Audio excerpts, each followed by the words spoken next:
So good afternoon, everyone, and welcome to this Flourish session presented by Grace from Yellow Jigsaw. Grace is going to be giving us a fantastic introduction into how to polish your brand using Canva. I'll hand over to Grace now. Thanks, Grace. Thank you, Shelley, and welcome everybody. Lovely to see so many names and faces on the call on a Wednesday afternoon. As Shelley explained, this is an introduction to Canva. Hands up virtually or properly if you've heard of Canva before. Yeah, good. Thumbs up from Asma. Thank you. Great. Hands up, or maybe just say in the chat if you haven't already got a Canva account. It's probably best to do it that way. So if you haven't, please put it in the chat.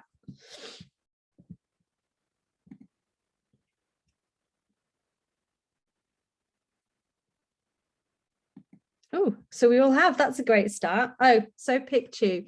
Not yet. Okay, well, first things first, I'm just going to put the link in the chat for you. This is a very watch and learn type workshop where, as Shelley said, it is an introduction. So the best way to introduce you to it is to do a tour of it. So I'll be doing a lot of screen sharing and showing you the key features so that you understand how to use a Canva template and customize it to your own brand so that you can create professional looking designs.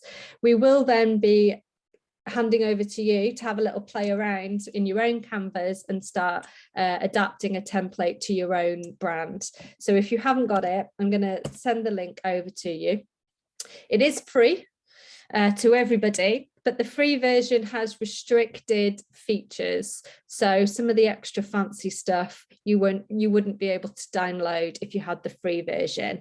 But saying that, the good news is if you're a not-for-profit and can prove it, then you can get the professional version, which has the access to all of the features. You can get that for free.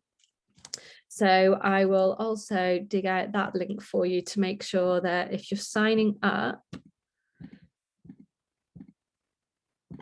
you can get the Canva for non-profits option. So a CIC counts as a not-for-profit. I'm not sure, obviously we don't want to go down the rabbit hole of CICs, but there's obviously limited by shares, limited by guarantee. I'm not sure if they count both, but the link's in there now. And they are pretty responsive. They will get back to you. They're a helpful bunch. So it's definitely worth inquiring about whether you're eligible for that. I think on that point, Grace, they just asked for a CIC number. So in theory, hopefully, and they also want to see your governing document. So whether they drill into any detail there, but yeah, definitely worth a go. Kirsty says, yes, it does. I've got it for my CAC and you just need the number. So great, you're all going to get your hands on the free professional Canva account, so there'll be no stopping you. Before I kick on, it would be helpful, I know they take a bit, but 20 seconds tops of who you are and what you're going to use Canva for would be really useful. And those that were on this morning's sessions hopefully see that I do try and bring in relevant examples to you and your organizations if you share with me a little bit about yourselves. So first up, I've got Rosaline. Hello. Hiya. So it's very echoey in here. But I'm a blogger. It's been a little bit untouched for the last couple of years, but it's something that I definitely want to, as you say, like polish it up with Canva. So hoping to learn a few tips today. Brilliant. Thank you very much, Rosaline. I'm confident you will walk away with more than a few. Next up, we've got Naomi.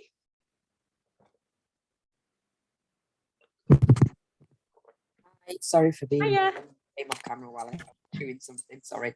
Yeah, I've got Canva. I've got Canva Pro at the moment.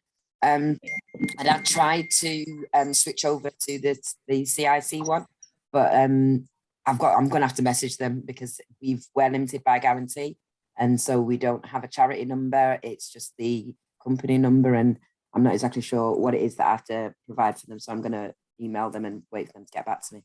Yeah, drop them a line. Like I say, I find them to be really helpful. Hopefully they can sort you out. Yeah. Kirsty? think you said that you already use the Canva Pro. You've got it for your CIC. Sorry, I'm just having trouble with my internet. Yeah, I've used Canva quite a lot, just generally on social media. I really like it. I like designing stuff on there, but then I get it's a good tool for procrastination then, because I just sit there and Play around spend ages just messing about with it. So I think I'd like some tips on being a bit more focused with it. Okay, that's good. Good to know. Yeah, it should come with a health warning this. Like, you could spend the rest of your days on Canva if you're that way inclined. So, well, I'll do my best on that. Thank you, Kirsty. So tips on being focused. Next up, we've got Amanda. Hi, yeah, I'm Amanda. So I run Equations of Disease CIC, which is an online training platform, and I'm hoping to use Canva for sort of leveling up my social media posts on LinkedIn and Twitter. Would you use it at all to create learning resources? I don't even know if I could do that with Canva, so if you can tell me I can, then okay. Yes, maybe. Brill. You can. So okay, that might be quite useful for you. Thank you. Vasiliki?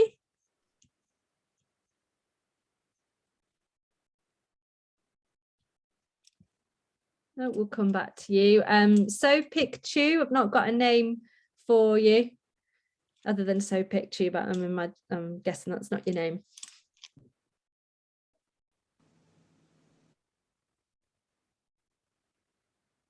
No, all right, let's go on to Photos by Pete. Hi. Hi, yeah. I have put it in the chat. Sorry. I keep clicking start video, but it's not working. I presume that's not to worry. Yeah, basically, myself and my wife are narrowboat vloggers. We live on a narrowboat and travel around the Countrywide Canal. We've got a vlog on YouTube, which we've been doing for, well, it'll be 3 years and a few months. And we just need to up our game on social media. And I can use Photoshop for photos and things, but I haven't really used Canva. I've had it on my iPad for some months and never really got into it to be able to use it properly.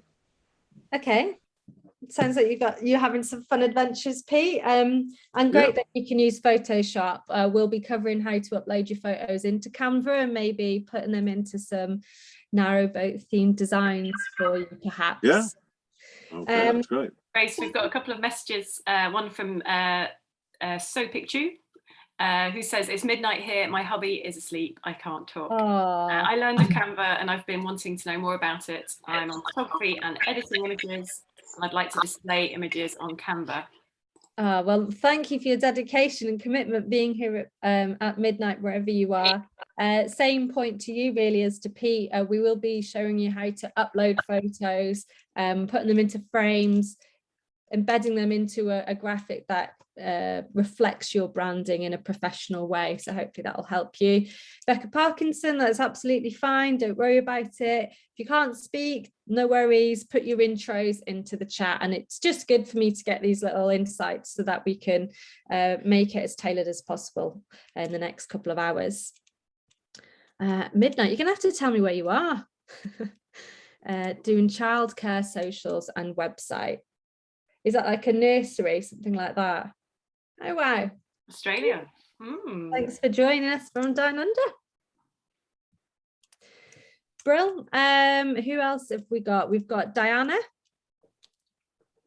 Oh, Diana, sorry, you're also, won't be talking, you're in Australia as well. Thank you very much for joining us. Boomy, I think we've met already. Hello, nice to see you again. Hi, nice to see you.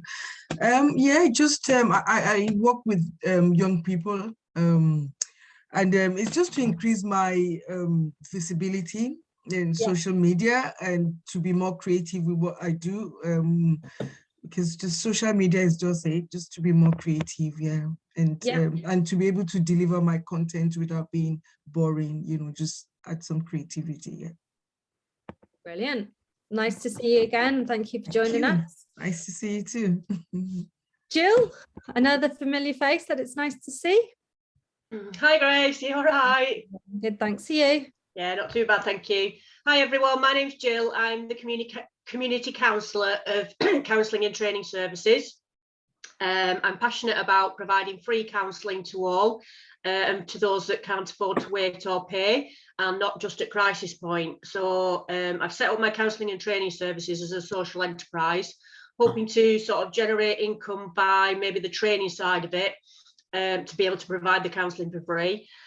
Looking at basically using Canva, because I've had some training in the past and sort of dipped into it but never really used it. I just put in the chat this morning, I've not managed to set one up through my email. It's not accepting it for some reason. It's sending a code but not doing anything. Tried it yesterday as well, it did the same. So I'm just using it through Facebook at the moment, so I don't know if you've got any sort of solutions to that sort of thing if it continues. I know you can send them a message, so I might have to do that, but yeah, looking forward to the session.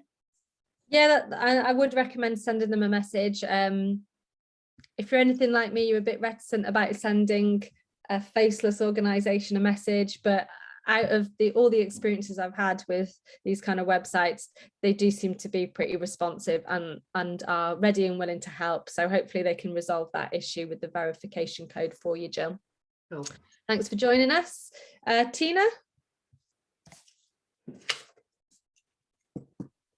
Yeah, sorry, I'm still finishing my lunch here. I do a lot of posts after the things that we do. So I take a lot of pictures while we're doing walking and tennis, and occasionally when we have in-person socials, and then I snapseed them so it makes them look really pretty. But I don't do much marketing in terms of this is what we are going to do. Still trying to find kind of a 1 day a week that works for everyone, where we can do the walks and then we can advertise, right, we're doing it on this day every day until, you know, forever, so get involved. But yeah, I think just a couple of quick posters of, you know, this is what we're doing and when we're doing it. Yeah, that's what you need. Yeah, something to help you be proactive with it without spending too much time on it. Yeah, but I've also put in my latest funding bid, I've put in for an amount for a marketing person one day a week. Oh, that'd be good. Ideal. Really want someone else to do it. It's the time factor. Yeah, well, absolutely. I mean, we had that conversation briefly this morning that, you know, a lot of you have become accidental entrepreneurs, and then you find yourself being the head of multiple departments that you may not be skilled in or have an interest of. So the more you can share out and delegate, the better. We're all for that.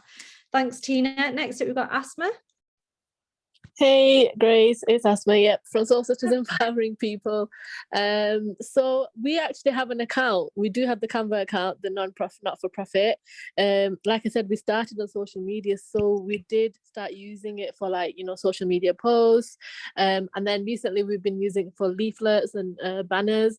And then we've got like a logo on there, and I think you've got like a brand kit thing. It's all basic stuff that we're doing at the minute, but I know that I'd like to learn more on how to use it productively. So, you know, things like presentations. I've seen that there's things like you can do a cover for your YouTube channel. You can, you know, create projects. We've got like different team members that access the account as well. You can share things on there. So yeah, it'd just be good to know how to use all the features and use it productively, really. And yeah, focus on it rather than procrastinate. Yeah. That's yeah, that's a good point. Yeah, that sounds all good. We will be doing a basic tour, I'd say, of how to take a template and then customize it.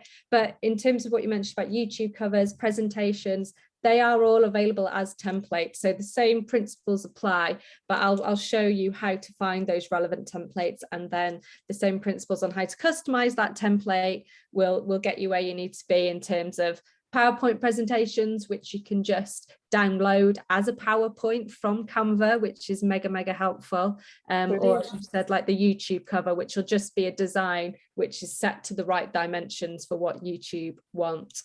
We'll be starting off with brand guidelines, which you can then turn into your brand kit. So Kirsty, you've mentioned that as well in the chat. Hopefully that'll be helpful. The main point for that is a bit of thinking before you even go near Canva in terms of starting designs, and just that's your first step, really, doing a bit of planning to make sure your brand's consistent. I'll just do a very quick plug, if I can, Grace. We've got another session coming up in April the 11th, with Michaela Parnell, and she'll be showing us how to use mainly Canva to create video, and she'll be working with presentations as well. So I'll put a link to that in the chat in case anyone's interested in signing up for that additional course. Oh, that sounds good. That sounds like advanced. This is your intro, your tour, and then you can build on it and create amazing stuff with Michaela. It is Michaela, isn't it? Yeah, great. Thanks very much. And next up, we've got Mary.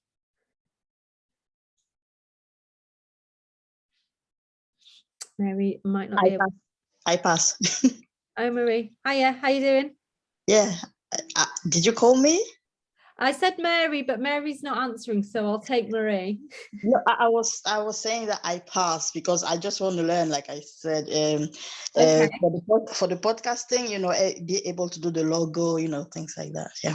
Great. Okay. So you're starting from scratch today, Yeah. so to speak. Yeah.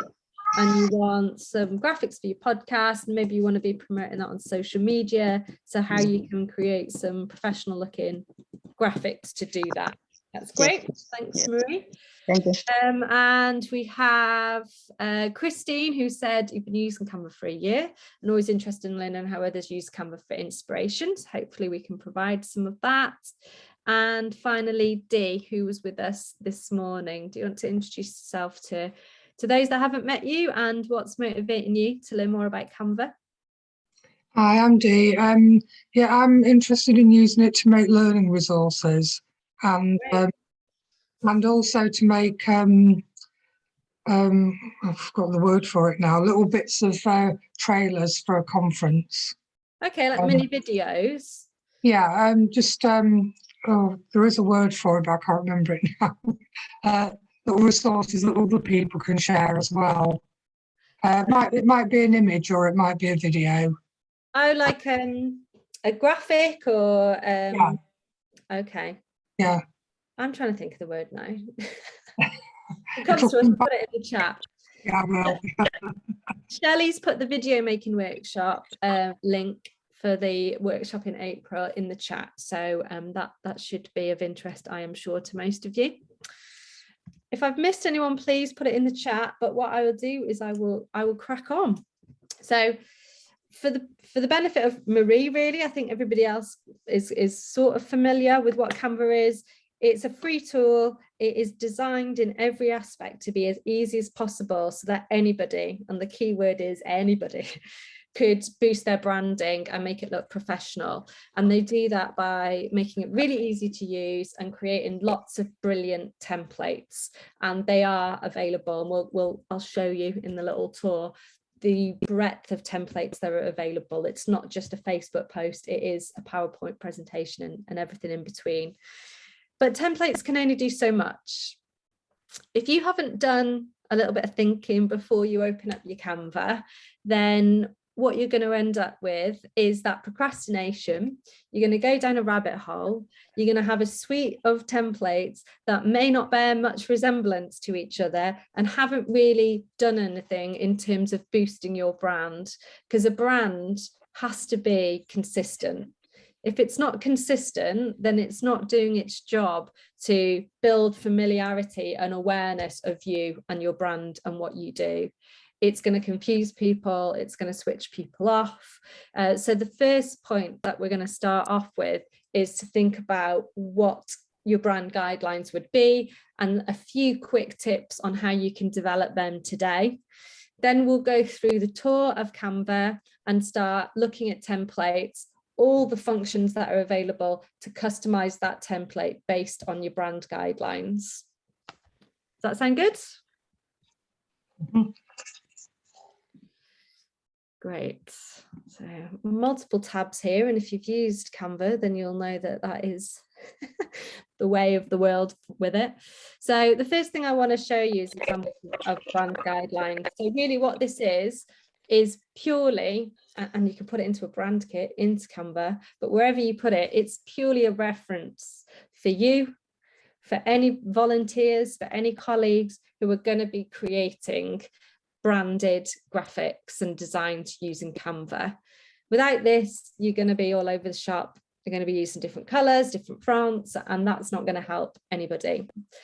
We've just put this into Canva as an example for you, but the things that you should be including in your guideline is your logo. So make sure that a nice clean JPEG version of your logo, so JPEG as a type of file, is available for people to use so that they can add the logo to the design and upload it. And I'll show you how to do that a little later.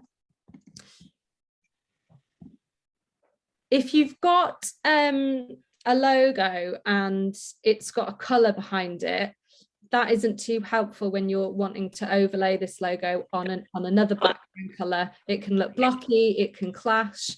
So one quick tip for photos and graphics and logos that you're uploading into Canva, what I did is just select it.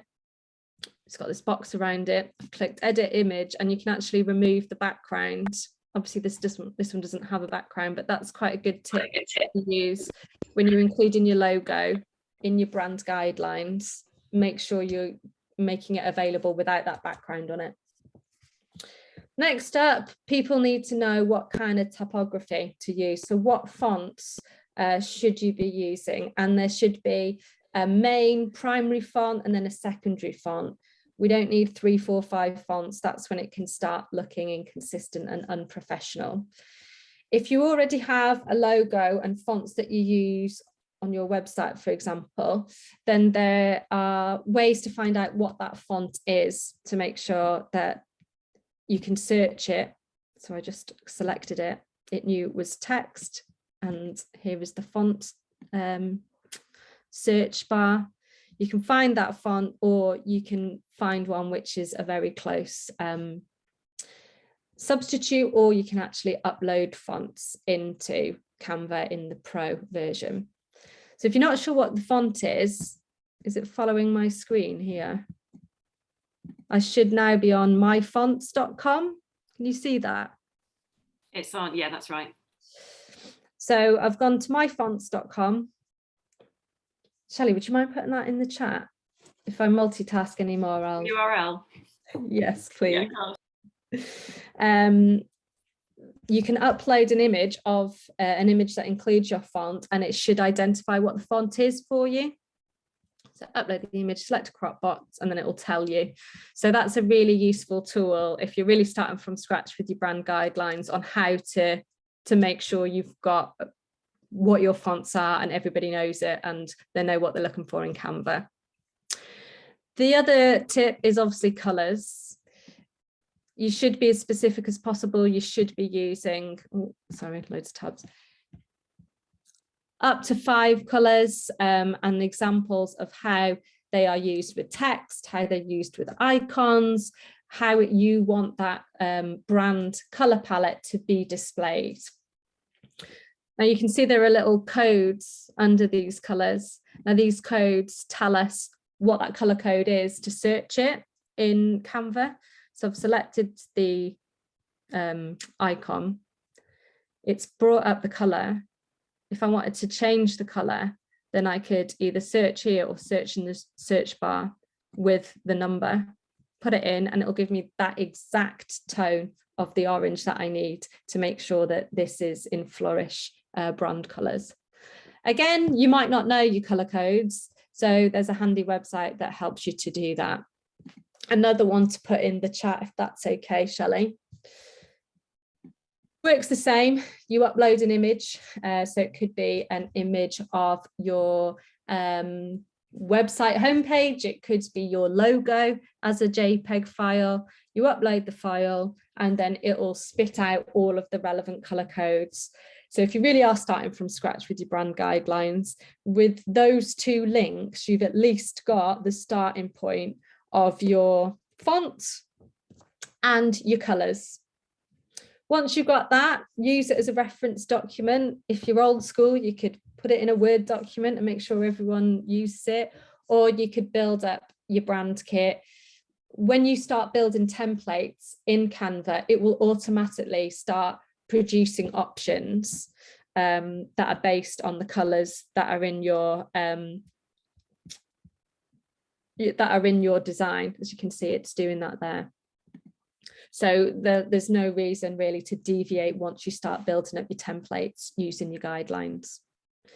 Other things you might want to include in your guidelines are regulatory information. So this is a top tip for you. Your company number really should always be in small print on any public information, whether that's the footer of your website or a poster. Not everybody does this, but that is what Companies House expects you to do, for example. So make sure that you've got that there for when you are developing your brand guidelines. Find your company number, just make sure it's listed. So you'd say your brand name is a registered CIC company number, and then add in the numbers. You may have specific ideas of the kind of imagery that you would like to use. This is just an example. It's not perhaps exactly what Flourish use, but you may only want graphics which are quite cartoony and friendly and fun to reflect the tone of your organization. For Amanda and Dee, you're looking at learning materials, so your imagery might be a bit more corporate looking, and you can find loads of example images and graphics to use. When we go through the tour later, I'll show you how to get those examples. Obviously it's saying use icons in brand colors. I'll be showing you how to make sure your elements, your designs are all changed into the brand colors that you've already identified. Any questions on that? That's your starting point really. We're going to have a play about in a tour with Canva, but my homework that I'm setting you really is to do this initial step, because without this initial step, you're going to be all over the shop with your designs in Canva. They're great looking websites. I've not accessed those before, Grace. I've just bookmarked them. They're really useful for getting started with your brand. Great. A couple of top tips for you there to get started then. So assuming that we now know what our guidelines are, or we've at least got an idea of how to create them, we're going to go on to our tour. Jill, you've raised your hand. Yeah, I was just going to ask, where do we find this page that you're on that says design brand guidelines, please? Oh, we've just created this. Oh, okay, so how do we do this on our own Canva then? Is that going to be in the tour?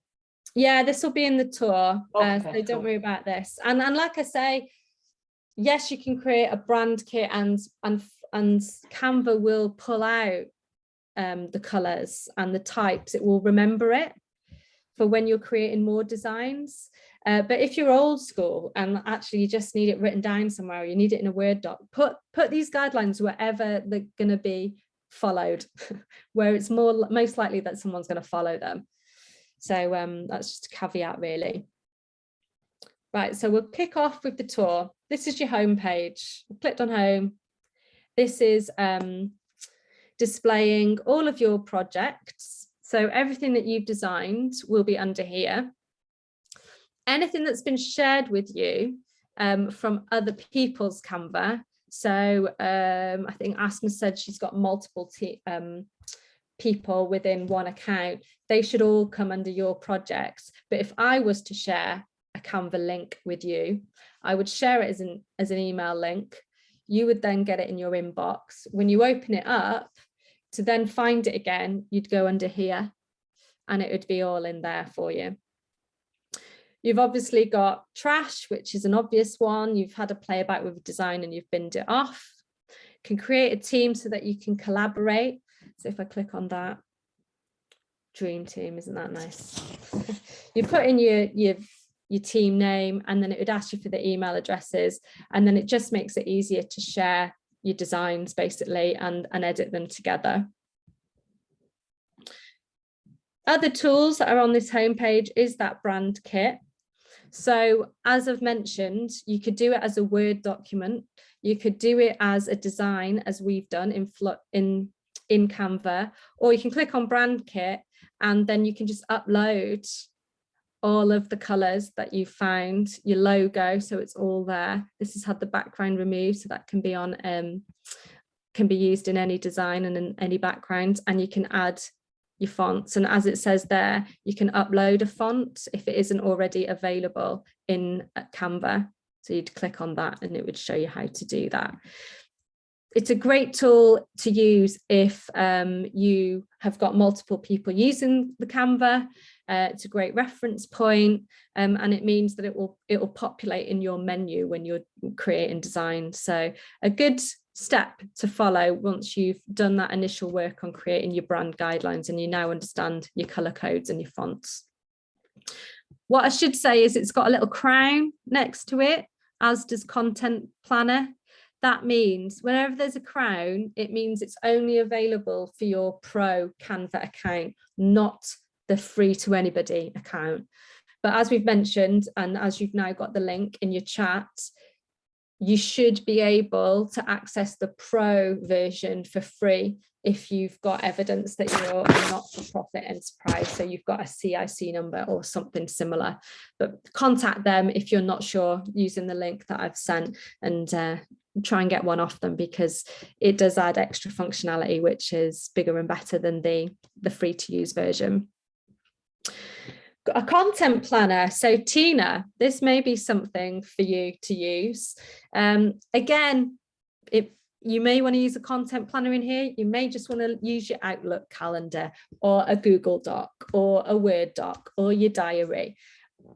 And I'm saying that because at Yellow Jigsaw, we support a lot of organizations to develop their own branding and be proactive with their marketing and planned in. So they're not, as you say, doing a walk today and posting about it tomorrow, and that's the end of it.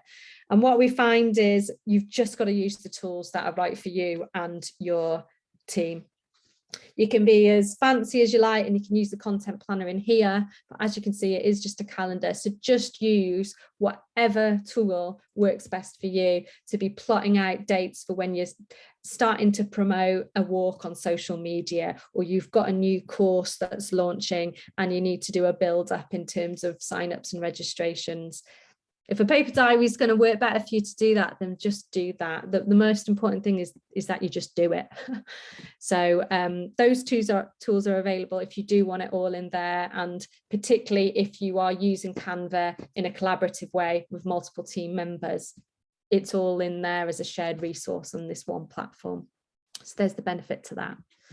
So that's a run through of your left-hand tool bar. Just to highlight some of the functions in the top menu bar, because it does build on what a few of you said in your introductions. So there are multiple ways to get to Canva templates, because Canva wants you to get started as quickly as possible, and you don't have to start with a blank design. There are thousands of ready-made designs and templates ready for you to customize based on whatever it is you want to design. So one way to find those templates is here in the top menu bar. And was it Amanda who says she's got, a training platform? So I just wanted to bring to your attention the education. So there's loads that you could be diving into here to create professional looking learning resources. Dear, I see you making notes. I think this was relevant to you. So what you do is you literally just click on whatever category it is. You could click the search bar to be even more specific. It's broken it down into different categories. You could get your virtual background here when you're doing online learning. Page board or presentation, any design or template that it feels is relevant to education, it has dumped into here. So there's loads and loads that you can be searching here, and you can use these categories on the left to filter so that it's a little bit more specific. Or like I say, you can use the search bar here. This is where you're at risk of falling down a rabbit hole of procrastination.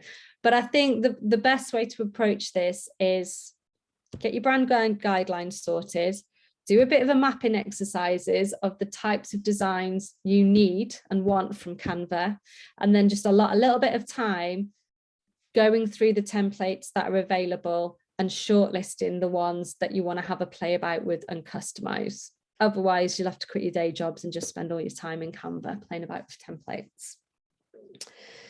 So that's one way of looking for templates. If I go back to home, you can also just use this helpful big blue box, which is available. Using this search bar, you can look for templates from Canva's templates, or once you've built up your own designs, it will also, on a separate little tab here, show you all the Facebook posts that you've created. So it will start building up your own library of templates, as well as providing loads of Canva ones. The other thing I wanted to highlight really from this main toolbar for those that are getting to grips with Canva is this incredible breadth of free learning resources. So there's loads of tutorials to drive down into specific types of designs that you may want to create using Canva. So again, a bit more homework for you there. After you've had a taste and a tour of Canva on today's workshop, explore this learning platform and have a little go at some of those tutorials to sharpen some of your skills. So next up, we're going to start creating, well,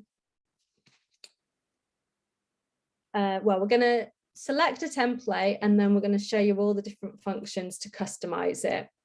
What I would say is, which I should have said at the beginning, really, apologies, feel free to follow this along in your own Canva, or if it's easier, and it will probably be easier, just watch, make notes. The session's being recorded so you can refer back to it.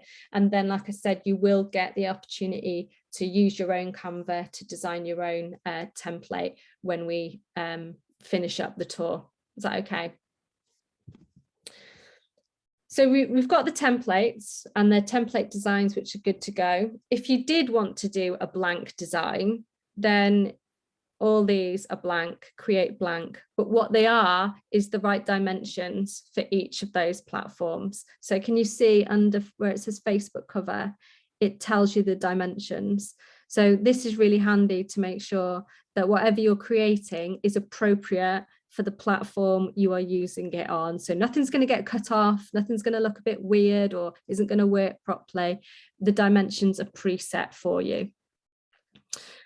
But we don't want to mess about with a blank page. Why would we, when we've got all these amazing professional looking templates to play about with? So you can use this search bar to search anything really.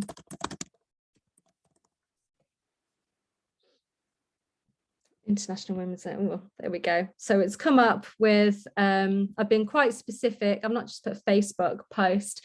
I've said exactly what kind of template I'm looking for. You could do Easter, Pride, Christmas, back to school, food poverty, elections. You can put in any term really and see what kind of templates come up. I'm going to select this one, and I've already come up with that. So what you do is you select the design and it will come up in a new tab, which is why you'll soon find that you're inundated with Canva tabs because we have the option of it popping up in a new window, which means you can refer back to the old stuff. So I've selected my template. I've got my little Facebook post ready for International Women's Day. It's quite nice, but it's not relevant to my brand at all. So I'm going to have a little play about with it. First of all, I'm going to give you a tour of what we call the design studio. So you've selected the design, it's now popped up in the design studio and it provides you with loads of different features to help customize this design. First up on the top, just some basic ones. File means the simple and straightforward things you'd expect to see on any file bar. You save to folder, make a copy, download it, all the stuff that gets you started or gets you saving it really. Next up, you can resize it. Again, it's got the crown next to it. So this is only a feature available to those who've got the Pro version. This can be quite useful. So say we've customized this Facebook post and we're really happy with it. We don't want to start from scratch creating a post for Twitter or for our YouTube cover. We just want to resize the design we've already been working on. So we'd press resize. We can either add in the custom dimensions, or we can look at what's already pre-populated. So I've said I've already got a Facebook post. That's what this one is. So I don't need to resize it to that. But I would like to actually use it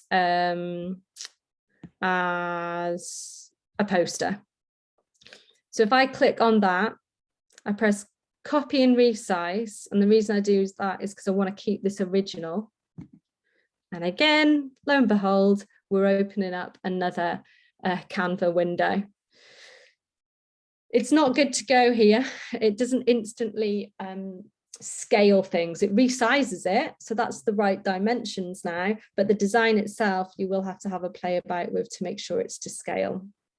So we're going back to our original design. That's resize. These are just your simple undo and redo buttons. So if I move it, oh, and I'm not too happy with what I've done there, I can just press undo. Here is your team collaborator buttons, really. So I'm working on this post, but I would really like Kirsty to get involved in this. So I can share it with Kirsty, add her email address, and then send it to her. It will then open in her shared designs, shared with you, and she can start working on it as well. This is a key button. So whenever you've finished with your design, you actually want to start using it. You don't want it to be stuck in Canva. So we click share. We can either share it as a link for other people to view or edit, or we start downloading it and actually using it on multiple platforms. So we usually click download. It offers you options of the best file format to download it as, and it does recommend which file you should be using. So use Canva's guidance on that. It's saying that because we've got all the pages, by the way. If I only want this one design to be downloaded, select that, done. And then I might just want it as an image because I'm going to use it on Facebook. So I've clicked what file type I'd like. I've clicked the image or the page out of this design that I would like to download, and then I'm going to press download. That will then share into your downloads file on your laptop or tablet, whatever it is. You can also share directly onto social. So you can do that if you have connected your social media accounts to your Canva. So if you press this and you press whatever account you want to share it onto, it will then ask for your details to connect it, and it will share it for you. Again, that's personal preference. It's a nice, shiny, automated way to share stuff. But if you already use a scheduling tool, or perhaps you're doing the design and somebody else is doing the scheduling, and you'd rather just download it and use it in at your own pace, then don't feel like you need to use all of the shiny features that are here, but they are there if you do want to be slick about it.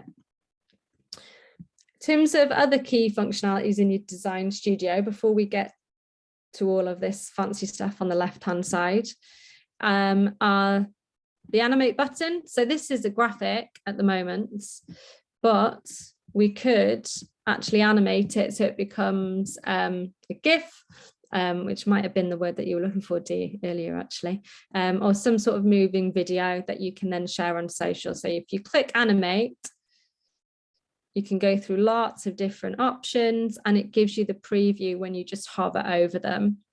As you can see, some of those options have got that crown, which means they're only available to those with the professional version. This is just the timing of that animation. So the animation could be really, really quick, it's like 1 second, or you can make it a lot slower.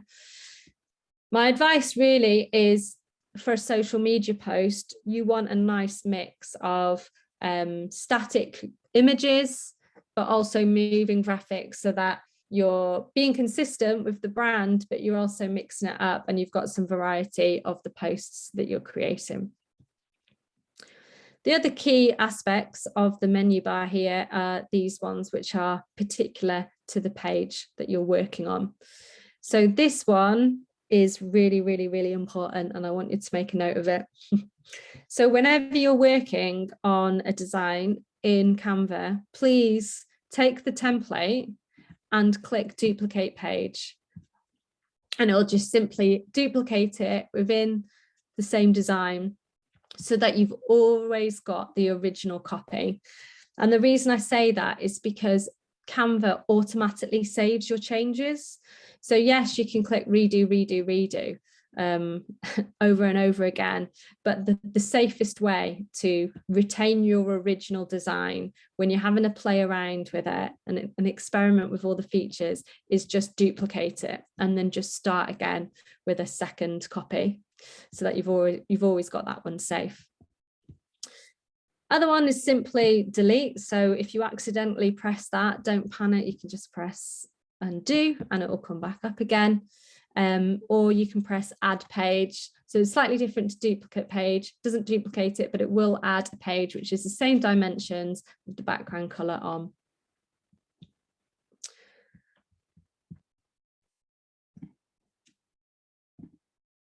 So though that's your main introduction, once you've selected a template, those are your main tools for resizing, sharing, downloading, duplicating, so that you've got a copy of your design before you start playing around with all the fun features that are available on Canva. And your fun features are all here. Lots of different options that we're going to go through now, which enable you to customize your template. So first one we've already covered, it's templates. Like I said earlier, there's multiple ways to try and search Canva templates. They're giving you lots of different avenues to get to that point because they just want you to get started and to get using the platform. So yes, you can search templates on the homepage, or you can click a design and start adding a whole person smiling, break the bias. Let's look at that one. You can start adding other templates to this what's what I'm looking for, page. So that's replaced it. What we want to do is go back because we don't want to use that one, but have a search and you can be specific with the stuff that you work on. Let's have a look who have we got. So let's have a look what we've got for Narrowboat.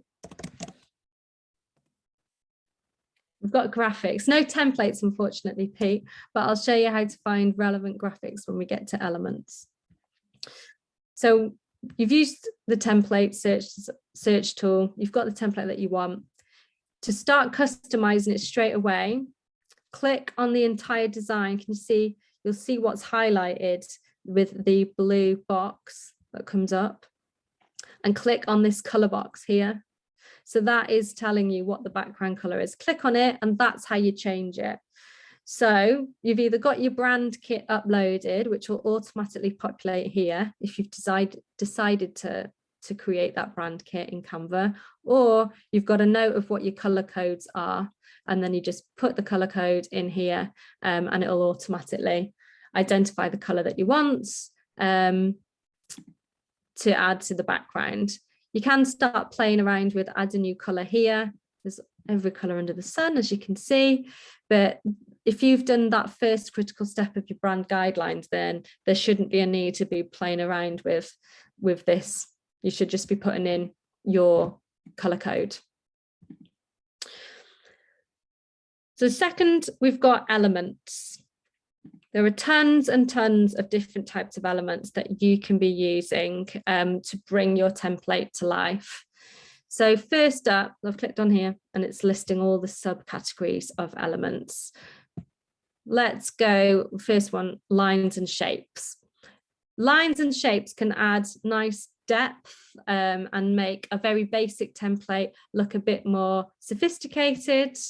Here's an example of, we've used the circle. So when you want to add an element to your design, you literally just click on it and there we go, it plonks itself right in the middle there. Plonks itself in the middle, but if you click and hold, you can drag and you can move it wherever you like. These are resizer buttons, so you can resize to how you want it.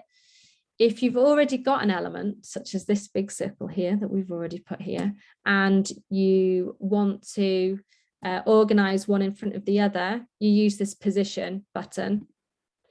So at the moment, this element is forward. It is in front of the background. It's in front of any other element that is on this design. If I actually want to send that backwards, I can do that. I can just keep doing it depending on how many elements are there. So as this shows, they're quite a nice way of adding depth, adding a bit of pattern, if that links to your brand guidelines.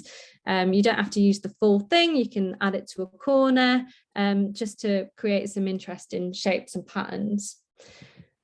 The Flourish designs we've done is a great example of this. So the Flourish logo has this butterfly, which is kind of using these triangular shapes. So we've used these shapes, added the brand colors as I've shown you, and just added it to this graphic so that it's a great template that can be used over and over again, and it brings out the design of the butterfly.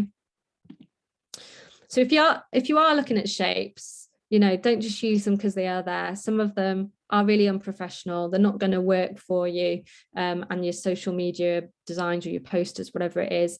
But some of them, such as the example of the circles and our Flourish example, can create really nice looking custom backgrounds for your designs. If you are using arrows, then they could be played about with as well. So again, click on the arrow that you want to use. You can resize, but you can also adjust the line weight. So you can make it really a heavy line weight, or you can make it something really subtle, depending on what it is that you want to do. So just a brief intro there to lines and shapes. Graphics, as mentioned, it might be something that you want to use. Where is my Flourish? I don't know.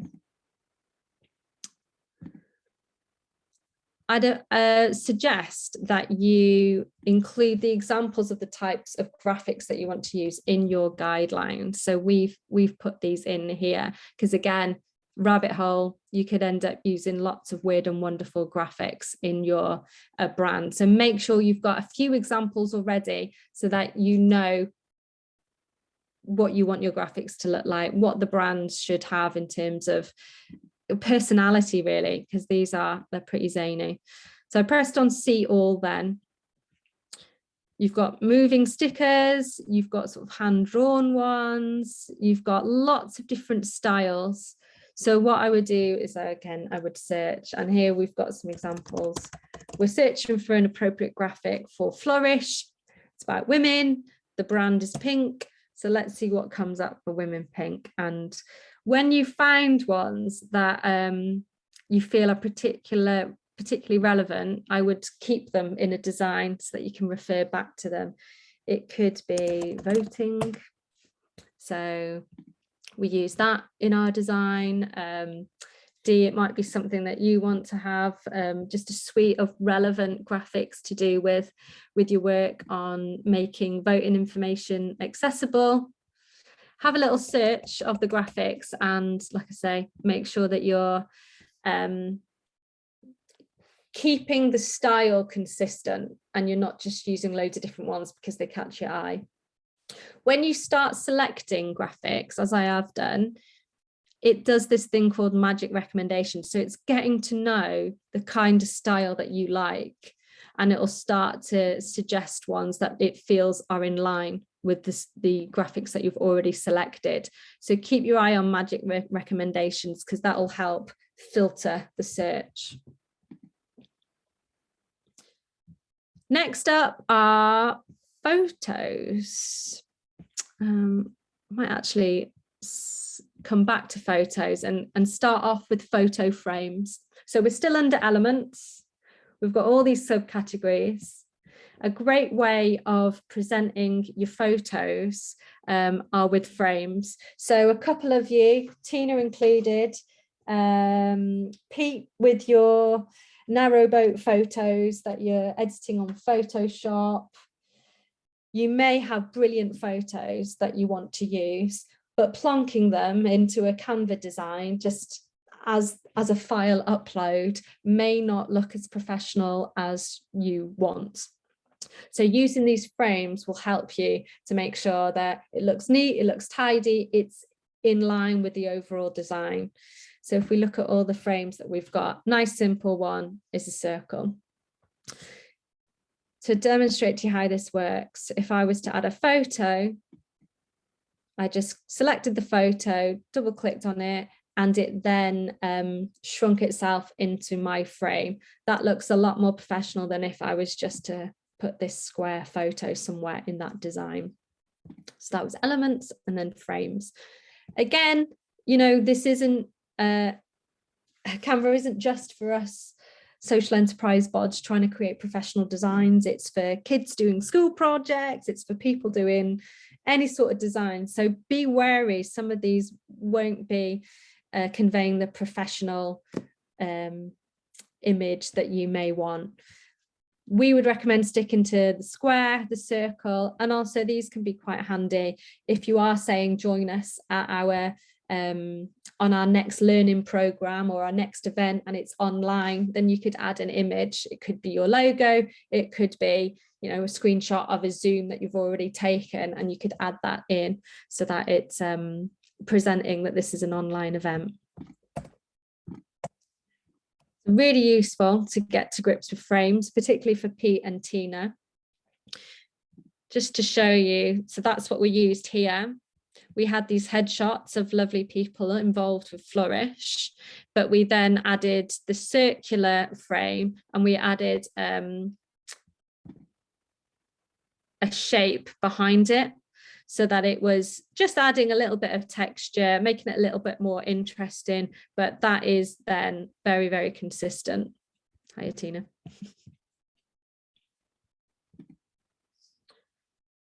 So we've done frames, we've done graphics and lines. What I will go back to now is photos. So there's a huge amount of copyright-free photos on Canva. Copyright-free is really important.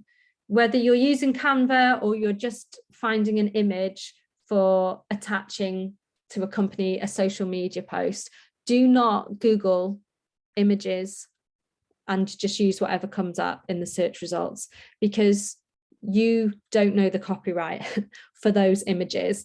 So to play it safe, use photos in Canva where we know you have the copyright permissions to use these images in your designs. Another resource for free photos, although there's thousands and thousands in here, so I doubt you would need to go elsewhere, but one to know about is Pixelbay. That's Pixelbay. They've usually got some, Pixar, sorry, Pixabay. They've got some kooky and quirky photos, I would say, which still professional, but slightly different. It may be worth having a look at them as well. So same with any of these features, click on photos and then the search bar comes up and we can look for a relevant photo to come up. And we can be, you know, it's adding suggestions here, democracy, election, parliament, government, and we can be as specific as we want with the search bar, which is a trial and error really. Just keep searching, see what comes up, see what image links to your brand and looks appropriate and consistent for your guidelines, and then add it in. As I've said, I'd advise using a frame to then dropping that photo into.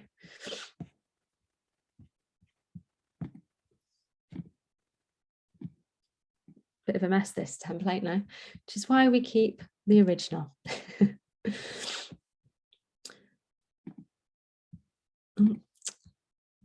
Other functions or features, I should say, to be available that are available are videos.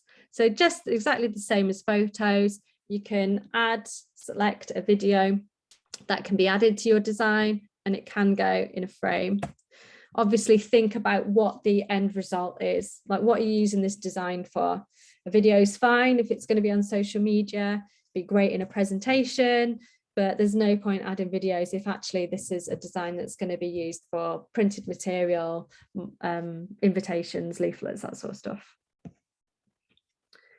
You can also add audio. So say we've animated this. We could then add audio to our video.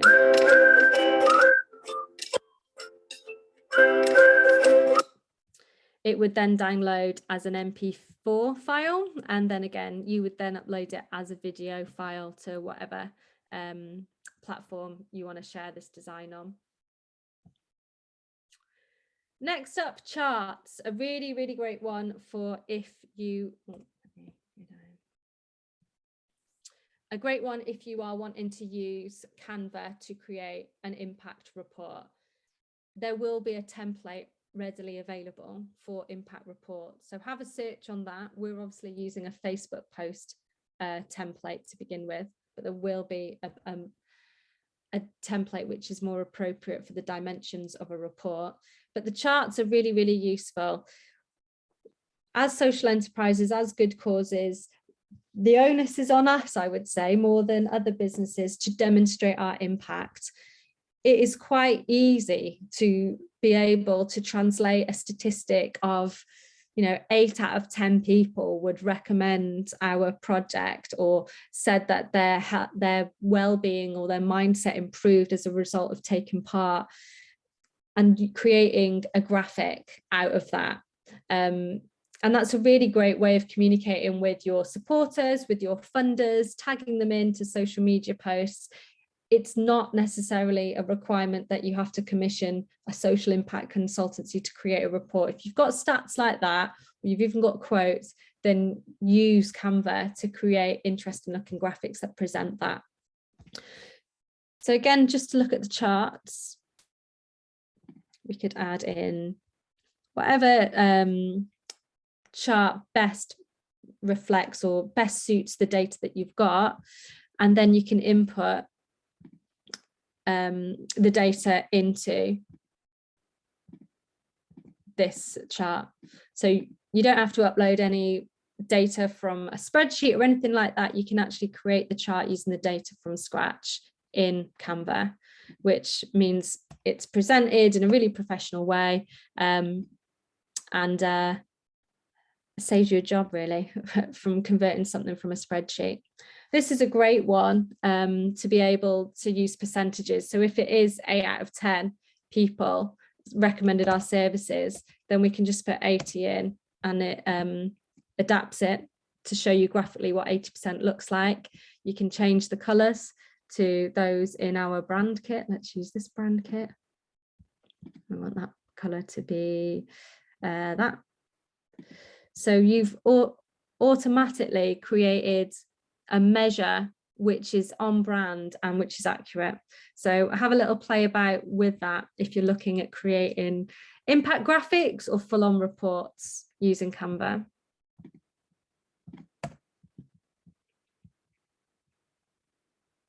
Same thing with tables, very similar to charts. You can select a table which is appropriate for you and what you want to get out of it. You can reformat it with many of the functionalities that you would expect from an Excel table, to be honest, and then customize it with your brand colors and input the data that you need.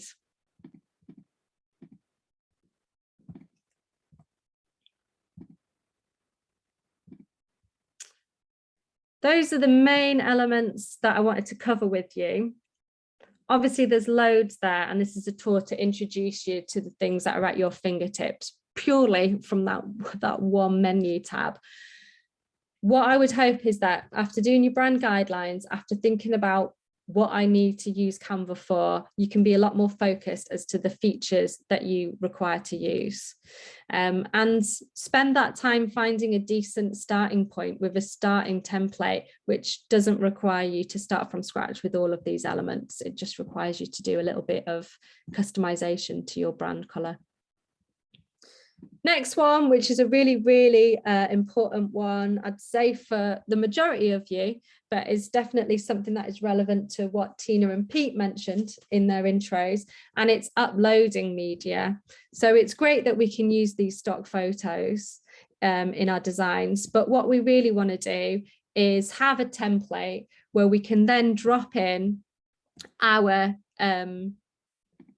photos which show our impact. So Tina, I'd be expecting you to be creating a social media post with a ready-made template and a ready-made frame in there for you to be able to say, come along to our next walk, it's happening on this such and such a date, and what I'm going to do is click upload media, and it will take me to my desktop to upload a photo straight from there.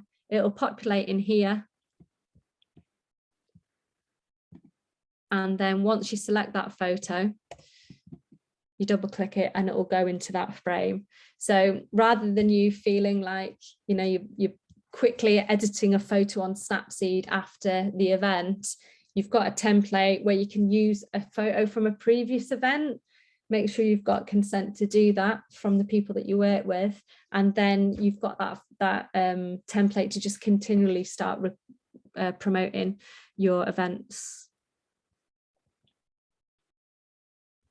You can also upload video and audio, and it just works in exactly the same way. Create a frame, create a design, and it will upload straight into that design. So uploads is a very important feature to keep aware of. We've spoken about photos. You can either find it via Elements, or it's got its own dedicated menu tab. Use the search bar, as said, to find relevant photos. Next up is text.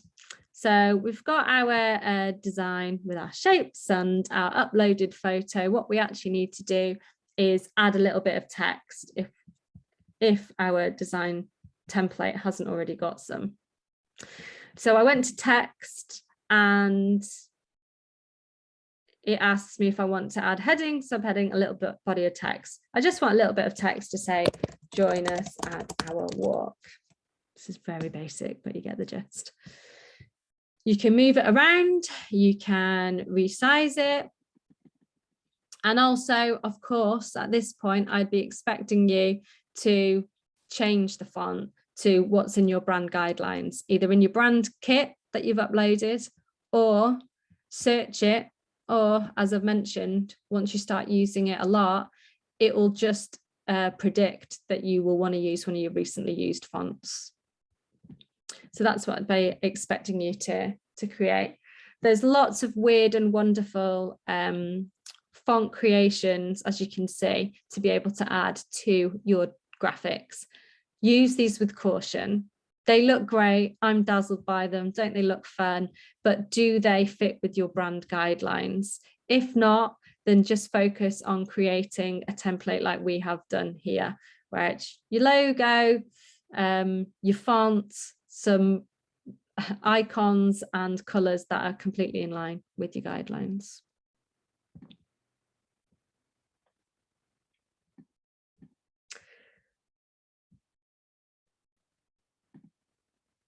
Next up, I wanted to show you background, just one of the other main functions and features of Canva.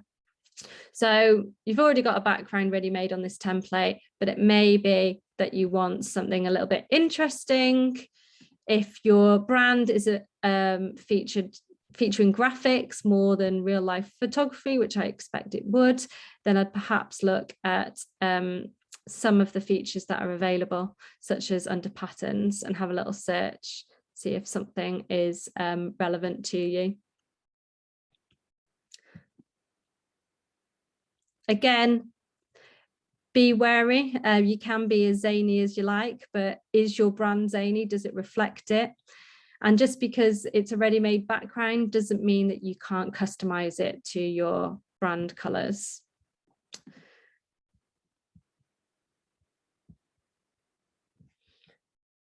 So those were the main things that I wanted to show you in the design studio. We've talked about duplicating, so you've always got the original design We've talked about all of the features that are available. What you've then got to do is share it, which I've said, just click share and then download, and then I would download it, this page, first page, as a JPEG, and then it will come through to your download files. What I wanted to do is get you working on Canva now. So should we have a 5-minute break, because you've been sat watching my screen for quite some time now. 5-minute break, come back, ask any questions, and then it'll be over to you to create any type of design. You can start with any template, could be social media post, could be YouTube cover, whatever you want. Thanks, Grace. So we'll take 5 minutes to stretch our legs and get a drink and whatever else, and we'll come back. And then, am I right in thinking we'll be doing a bit of a practical session with you on hand to answer any questions people have got? Yeah, over to you. So if those people who haven't got Canva yet want to use a bit of the break to see if they can sign up at least to the free one, that would be great. Fantastic. I'll just stop recording there and we'll come back in 5 minutes. Oh my word. Oh, so welcome back, everyone. We're here for part 2 of our session with Grace from Yellow Jigsaw on how to polish your brand with Canva. Over to you, Grace. Thank you. I hope you all enjoyed a leg stretch and a break from the screen. Now we're returning. That was a whistle-stop tour of the basic features, which I hope you found useful, but it will be available for you to rewatch because I know that this session is obviously being recorded. What I would love to do is hand it over to you in a sec to actually start experimenting and getting to use those functions for yourself. But before I do, there are a few questions in the chat that I wanted to pick up on. First off, Pete asked, you need to attribute audio when you're using it on YouTube. You don't absolutely have to, but the good practice is they expect you to actually, this design was created in Canva. It knows that people are creating designs for commercial purposes as well. So that's absolutely fine. There's no issue with that. Attribution is the etiquette. What you can't do is create a design, like take a stock photo, for example, you put it in a design which is just the stock photo and pass it off as your own and sell it for commercial purposes. You can use the functions and the features to create your own designs, but don't flog something as your own when it was a Canva one, if that makes sense. But I'd say they're pretty pragmatic. They understand why people are using this. Don't feel like you need to put an attribution of an image and stuff like that on the bottom of your social media post every time you use a stock image from Canva. The other thing that's been mentioned in the chat is that you can use Canva to create logos. So yeah, just to return to the home page to show you that. Is that working? Yeah. So if we go to templates at the top, you can see under business, you've got logos. So that might be a template that you want to play about with in this next bit of the workshop. So if we click on logos.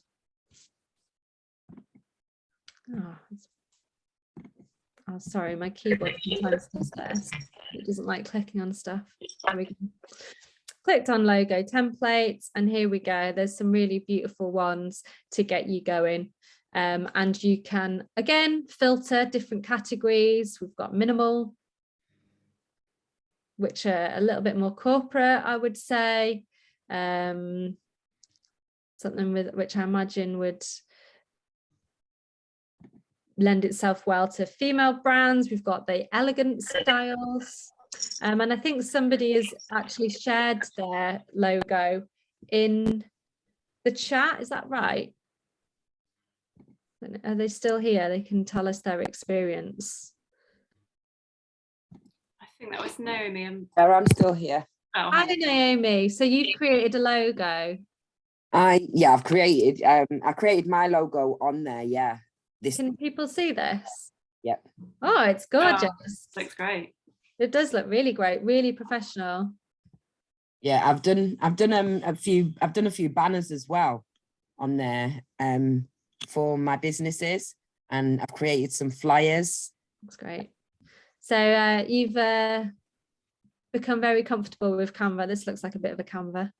Yeah, I need to go in a little bit and just do some editing on those bookmarks, because they gave it. I think I uploaded the PDF rather than the JPEG. So right, okay. Swap that over. Great, and what a great idea that you're creating your own merch to generate revenue as well. Yeah, that was.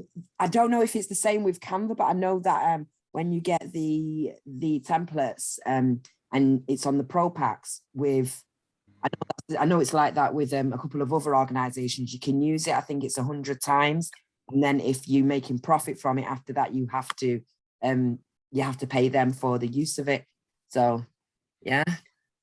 For Canva, I don't think that's the case. Like I was saying about the commercial, if you're passing off a Canva function as your own, then absolutely, you can't be creating money by, for example, taking a stock image, putting it on a canvas and saying, anyone want to buy my print?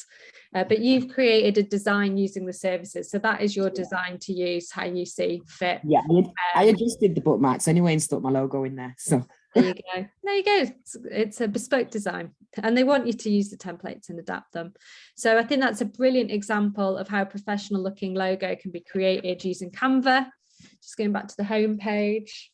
Another thing I just wanted to make sure we had covered, because it came up, it was about using Canva to create presentations for learning resources.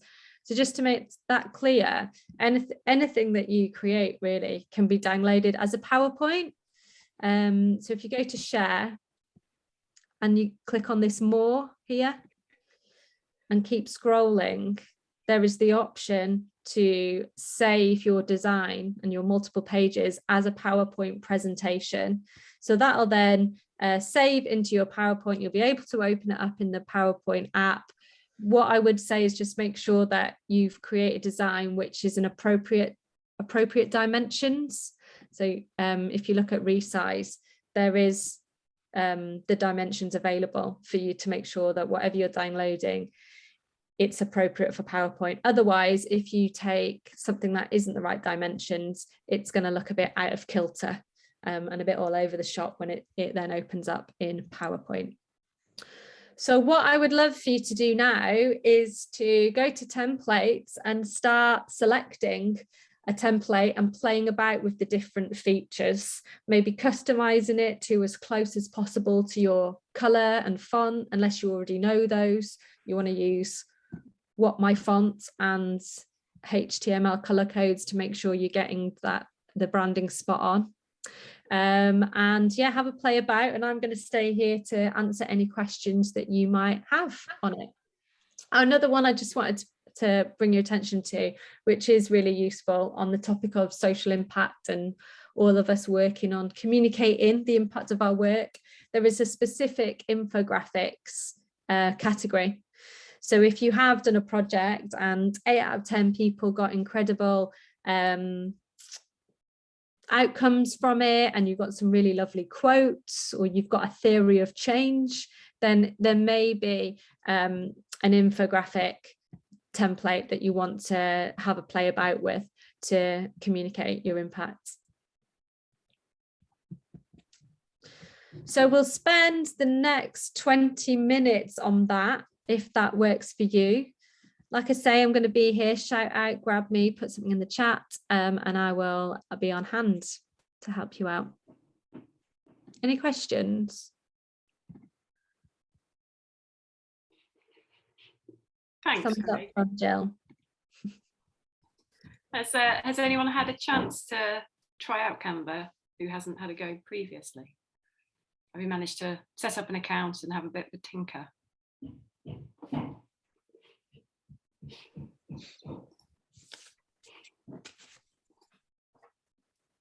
They're all either busy beavering away or...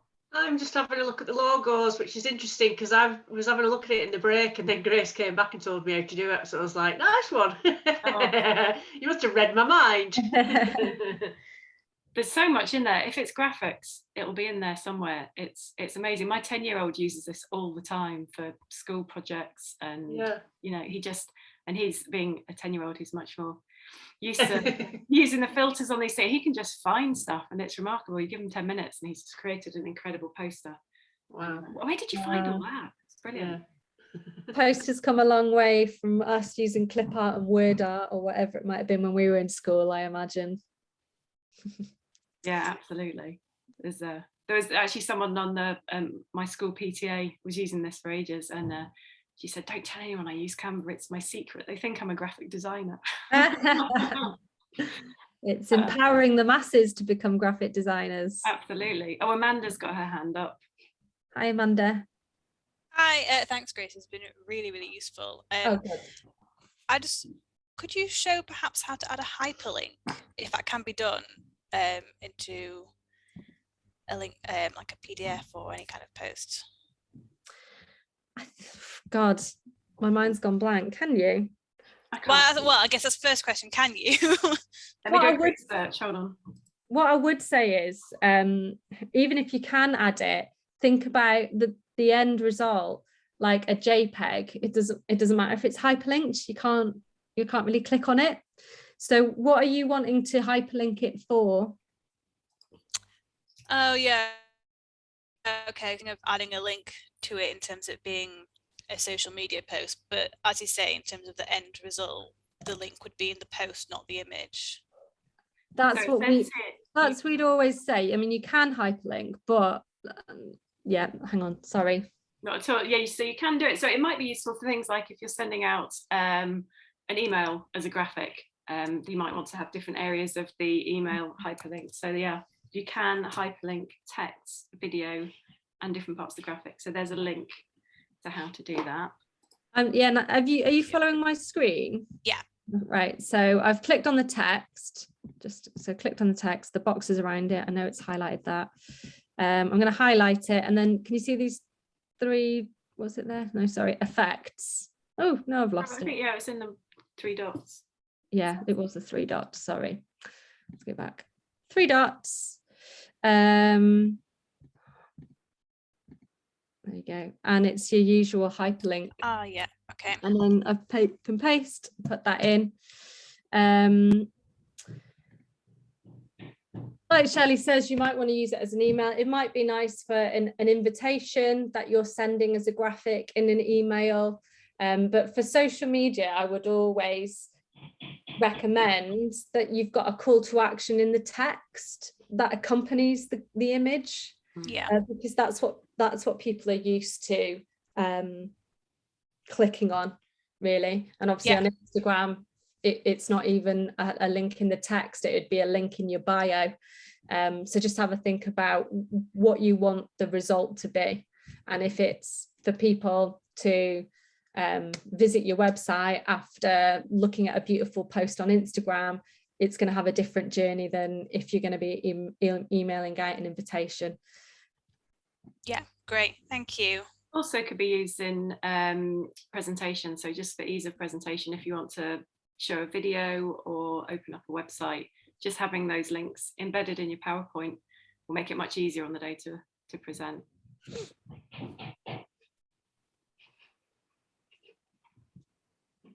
Oh, brilliant. Amanda's having a go now. Has everyone managed to log on and set up their account and get going? Yeah, I've just found something that's really useful. In the search bar at the top, I just typed in counselling and it's brought up all sorts of images, which are going to be, I presume, able for me to sort of play around with and adjust from. I mean, they're just brilliant starting points. Brilliant.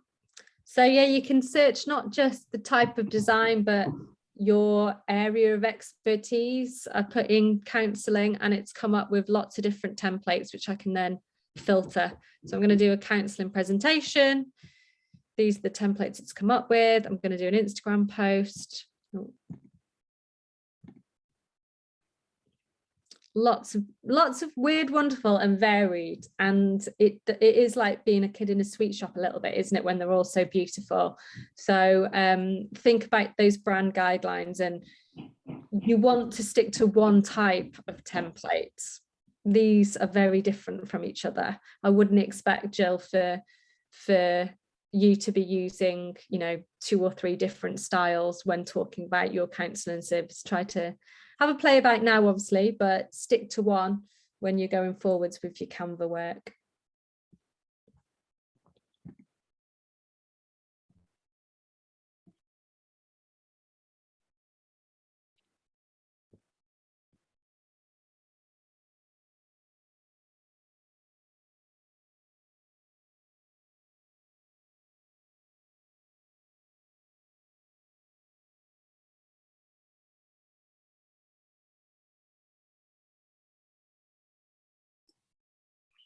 Do you find in your organisation, Grace, does everyone have a go at Canva, or are the key people who do it?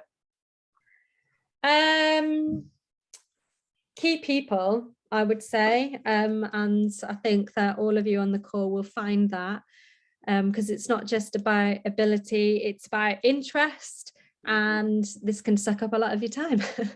So find the people who have the strengths, but also the real interest in having a play about with Canva. Sometimes that person may be 2 different people. So in some, with our clients at Yellow Jigsaw, we want them to do as much as possible so that they are doing things in-house and they're being upskilled. So what we might do, and what you might do internally, is have one person who's particularly competent who creates the templates, and then somebody else who's got the time, inclination, interest to have a play about, but they've already been set some limitations, so they can't go far wrong. Yeah, I think that works really well. And, you know, like you say, once you've got the brand colour set and everyone knows exactly what fonts and the overall look and feel, it's relatively easy to create, you know, consistent looking branding, you know, even if you're appointing a volunteer to do it, or just somebody who's got the time that particular week to take something on. Definitely. And I think if you are looking at that route of volunteers, the stronger your guidelines and templates, the less work you're going to have to do. So create lots of templates that you're happy with, not just the Canva ones, because there's just so many that you'll risk that inconsistency. And if you want to be more prescriptive, say, you know, we always have a photo up top, the logo is always positioned bottom left of a graphic.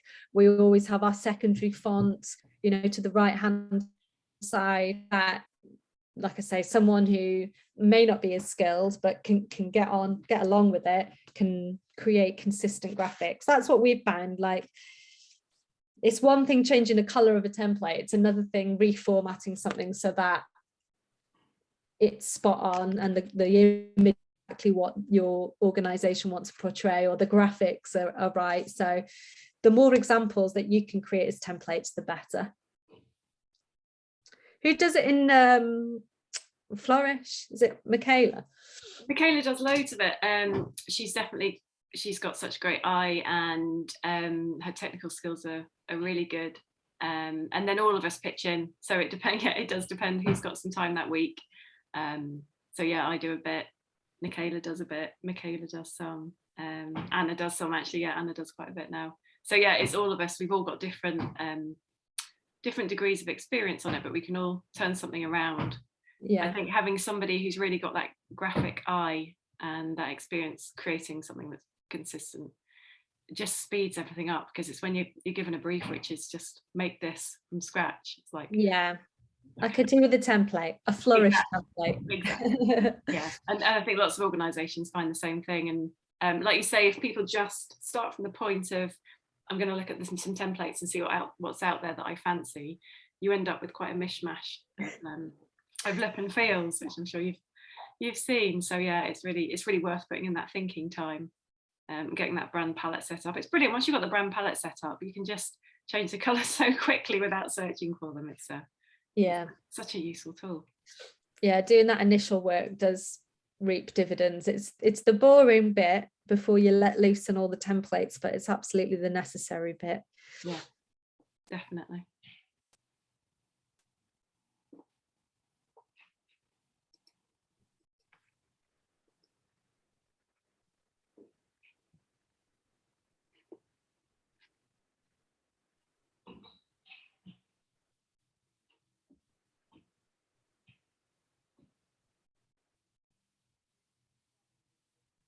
Yeah, the opening up a new tab each time is a blessing and a curse, isn't it? An hour after being in Canva, you're inundated, aren't you? Yeah, and sometimes if you're not careful, if you don't close things down, you can end up with 2 designs fighting, and the program doesn't know which one you're actually working on. That is a very good point, which is worth elaborating on. If you haven't got different Canvas and team roles, and you actually just have one Canva and one login, which might be what happens at Flourish, make sure that you know who is in Canva and who is using it at any one time, because I showed you the function of it automatically saving all changes. It will just stop doing that if multiple people are in it, and your changes won't be saved, and you might click out of it, and when you go back in at a later date, it's actually just got the original design in there. And even more so than that, if it's just you working on it and you've opened up a tab to work on a design, and then you've gone back in to amend something else and opened up the same design twice, because you can't always see which designs you've got open if you're working on a few things. Yeah. You've then got 2 designs open, and so then it doesn't know which one to update. Very so true. It's just quite a good discipline to get Be strict.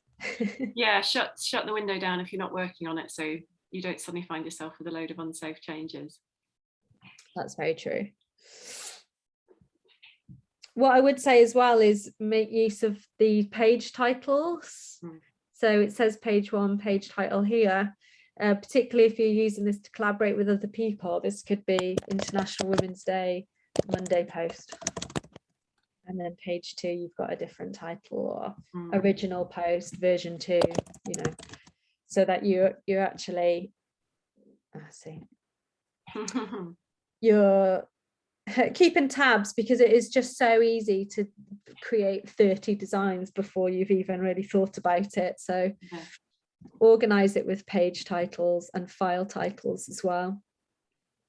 So file titles can be changed. You're in home, it'll list out either under your projects, or here on home it'll show you your most recent designs. If you just hover over the title, there's a little pen for the edit, and you can actually rename it. So just, you know, a bit of signposting, organizing for your files. Otherwise you'll have the original name of the template that Canva's given it, which will bear no resemblance to why you're using it. And when you have got loads of designs and then you start searching your designs, it's much easier to search an actual title that is relevant to you than it is some weird title which has got a weird title that you would never guess or be able to search. Saying that, the search tool is quite useful. It'll, even if you haven't got a title, it does tend to pull out terms that you've used on your designs, so it'll save you a lot of scrolling. Do we want to see if anyone would like to share what they've been tinkering around with? Absolutely. Yes, please, that'd be great. We've already seen Elizabeth's amazing logo.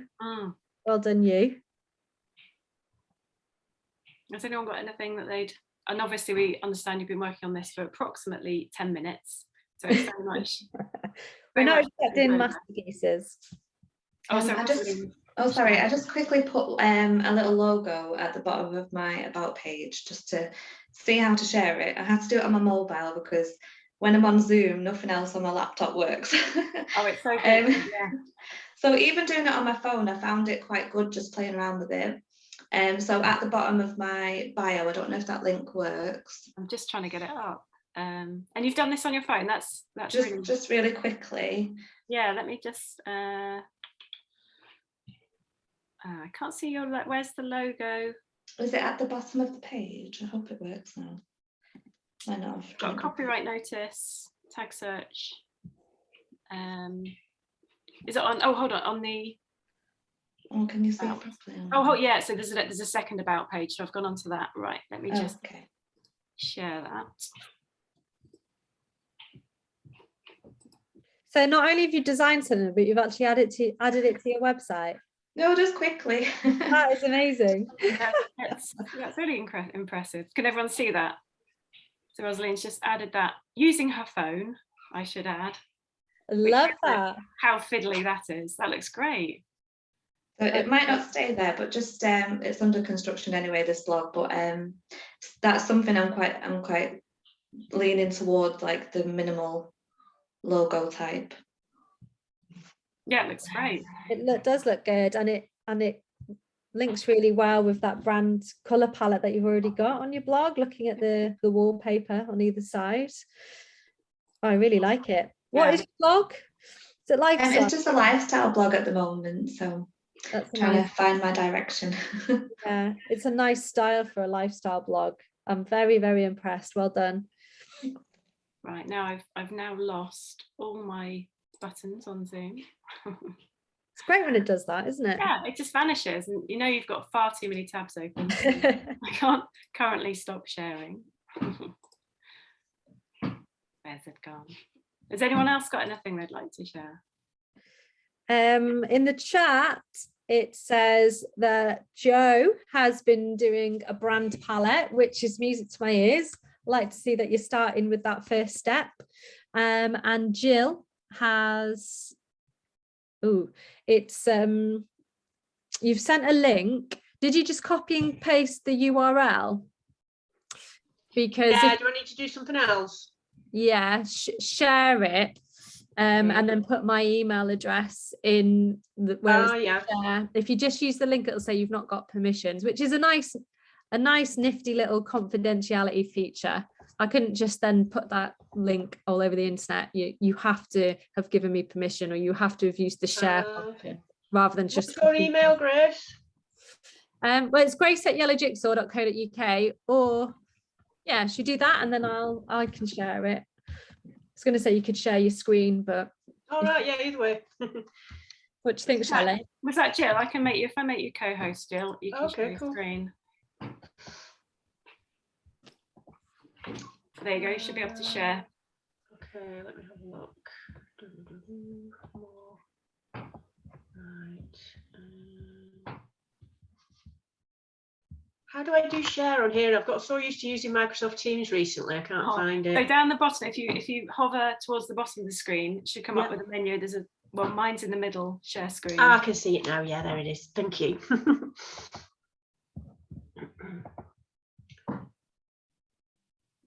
Okay, so that should come through.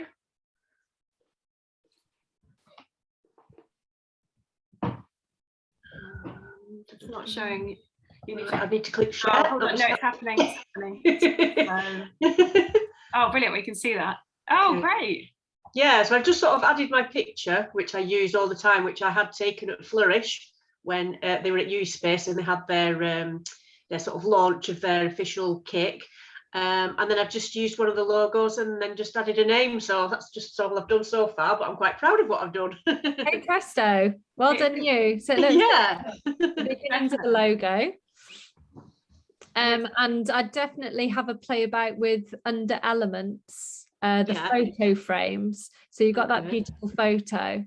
You can add it to a frame, maybe a circular one. Frame, Goes with your logo, and then that could be one that you add into social media posts, onto a website or blog that you've got. It'll be horribly slow because we're on Zoom, but amazing start. Yeah, fantastic. Yeah, thank you. Right, I just need to see how to get. There we are. Stop share. Right, you're going to end up with about 20 logos now. I guarantee it. I know. I won't know which one to use. We'll have to do a vote, social media vote. Yeah, definitely. I did that when I started with my new community counsellor page. I put a couple up to see whether this picture that I use a lot was something that people liked, or whether they wanted more of like a cartoon style. And it was interesting because most people decided they wanted like the real person. So I was like, yeah, so that's why I've stuck with that. April, I have to put that in a frame then and create a really nice looking maybe logo or banner, Twitter header, Facebook header. Yeah. That'd be nice. Cool. Thank you. Great. any other examples or questions? Oh, Dee. Oh, sorry. Mute. Can you make 2 different brand palettes if you've got 2 different strands of your organisation? Yeah, so what you would do is you'd go to that brand kit and you would add in your first brand colour and font, and you just give it a specific name. So see, we've got one here and it's for an organisation called Health Watch. Right. And then you just add another one and then it would come up as a separate kit, and you'd obviously give it a title so that when you're in a template and you want to edit it, it will give you the options of which brand palette you want to use. So at the moment it says untitled. Here we go. There's the Health Watch one. It would have another one listed underneath it. Right. Okay, whatever it is. So you could have Women's Equality Party and Eccles Community Group, whatever it might be. Yeah. Thank you. I have a question. I'm a bit stuck. No worries, Marie. You were entirely new to this, so be kind to yourself. Are you doing it on a phone as well? No, on my computer. I don't know. Yeah.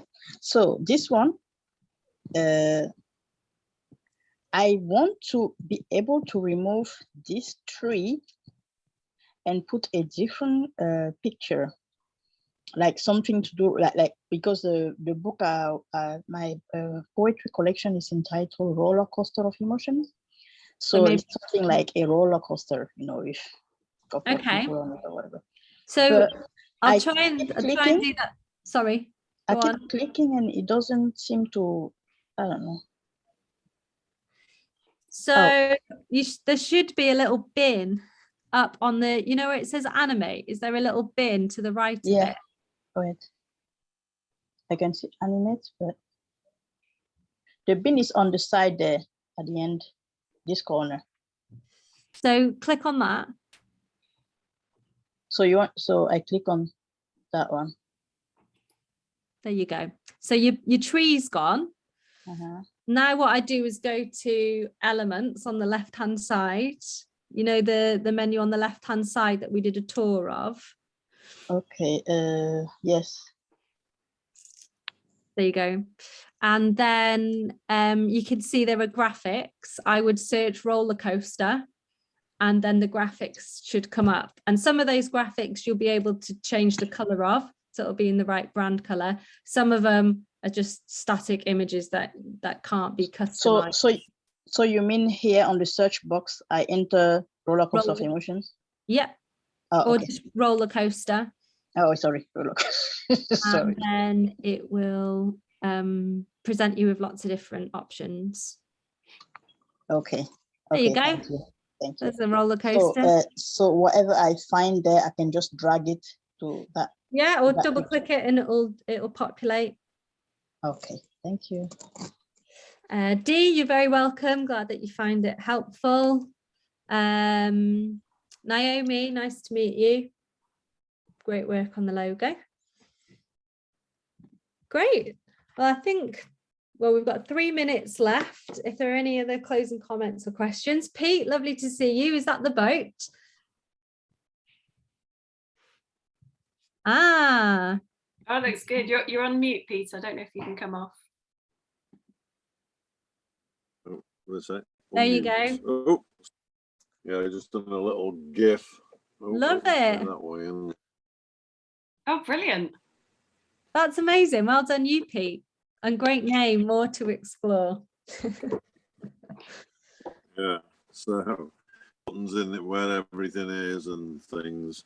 How do you delete something completely, elements as I go along, you know, by putting my finger. I'm doing it on the iPad app actually, so is that more difficult or easier than? I'd say more difficult. Yeah. Yeah, I'm gonna say I've got them, so I can do it on my iPad. I'm watching this on, and this is my wife's iPad. So I see. Yeah, my preference is definitely introducing it. Yeah. So it's easier on if it, like do it on my MacBook. Definitely on a MacBook. Do it on. Yeah. Especially with some of the because I must admit. Yeah, it was looking different when I was looking at your. I couldn't see them in the same place on the app, so I was having to keep typing in search logos, which made it a bit of a pain sort of thing. But yeah, once I try it on the on my lap's great. Thanks. Great. Well, you've made a lot of progress, and particularly on an iPad. Well done, you. Yeah. The whatever it's called, you know, with the king on it. So obviously, I need to. Nearly all the ones I searched for were all O1. So right, okay, yeah, definitely worth having a look at. Yeah, I'll definitely look. Making friends with someone who's got a pro account, and then they can just download it for you. Definitely. We've got a question from Okay, Joe. Thanks for all. Been great. Oh, thanks, Pete. You're welcome. We've got a question here from Joe. Hi, how do you add background to a logo, please? I want to upload a pic, so I think Joe means to upload a picture to be the background of the logo. Does that make sense? I think so. So upload.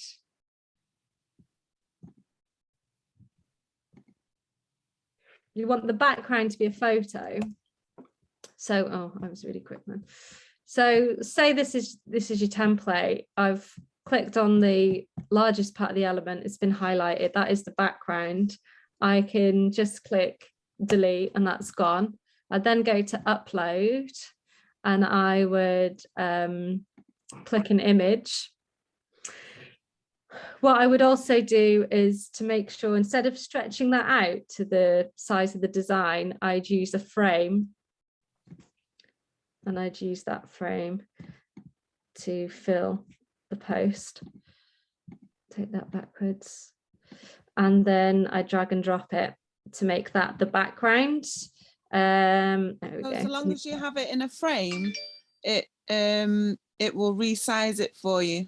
It'll resize it for you. Yeah, that is, I mean, you could resize it yourself, but I was just going to change the background, but definitely always add a frame. Yeah, definitely, because then it'll resize it in proportion, as you can see. And if you double click on it, it's resized it and sort of cropped it so that it fits nicely and no one's stretched and looks a bit weird. But if you definitely want this person in it, for example, double click on it and the full image comes up and you can just shift it along. I'm doing it from a phone, so are the settings different from here or limited, should I say? It should be the same, but they may be in a different place, and it'll differ not just from laptop to phone, but iPhone to Android. So if you are struggling to find something, just drop me a message and we'll solve it together. Thank you. I'll put my email in the chat if I've not already done that. Definitely a lot fiddlier on the phones. I think I think they have to reduce some of the options that you can see just because of the size of the screen. So things might not be quite as easy to find as well. Yeah, they might be there, but they won't be in the same place, might not be easy to find, and it might not be as easy to do, such as, you know, double clicking here to edit this photo and stuff like that. That's brilliant. Well, I see we're just a couple of minutes over time, so we'll wrap it up there. And I'd just like to take the opportunity to say thank you so much, Grace. That was brilliantly informative as ever, really useful, and it looks like loads of people have managed to get going on Canva. So thank you very much. Thank you for your time. Thank you. Thanks for inviting me, and well done to all of you. I can't believe a few of you are walking away with logos and logos on websites. Well done you. Someone's put you not wrong about the tabs. Yeah. Remember where you put these designs and make sure they are safe before you close down your 20 Canva tabs. Oh, brilliant. Good Thanks, luck. everyone. Good luck, and we'll see you next time. Cheers. Bye. Thanks very much.